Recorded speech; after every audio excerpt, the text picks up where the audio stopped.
بسم اللہ الرحمن الرحیم۔ السلام علیکم۔ صراط مستقیم چینل میں آپ سب کو میں خوش آمدید کہتا ہوں۔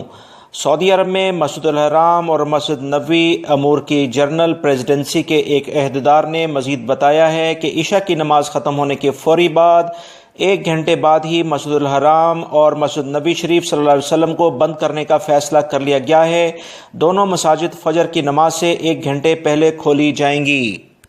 سعودی عرب کی انتظامیہ کے عہدیداروں نے مزید بتایا ہے کہ یہ فیصلہ حفاظت صحت کی تدابیر کو مزید بہتر بنانے کے لیے اور جو بیماریاں اس وقت پھیل رہی ہیں انہیں روکنے کے لیے کیا گیا ہے، تاکہ دونوں مقدس مساجد کی مسلسل صفائی اور فرض نمازوں سے خارج اوقات میں انہیں جراثیم سے پاک صاف رکھنے کی ضرورت کے تحت انہیں بند کیا جا رہا ہے۔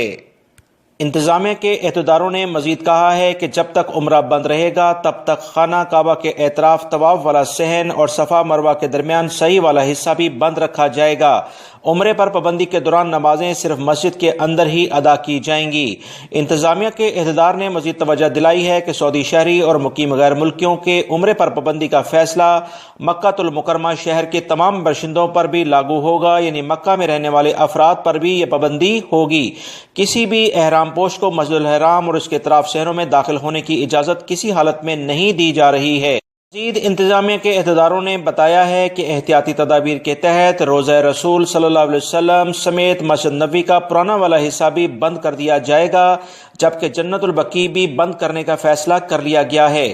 یاد رہے، حرم مکی شریف میں جو بیماریاں مختلف اس وقت پھیلی ہوئی ہیں ان سے بچاؤ کے پیش نظر جمعرات کی دوپہر کو نماز عصر کے بعد زائرین سے خالی کرانے کا آغاز کر دیا گیا تھا کہ صحن کو جراثیم کش ادویات سے دھو کر انتہائی صاف کر لیا جائے۔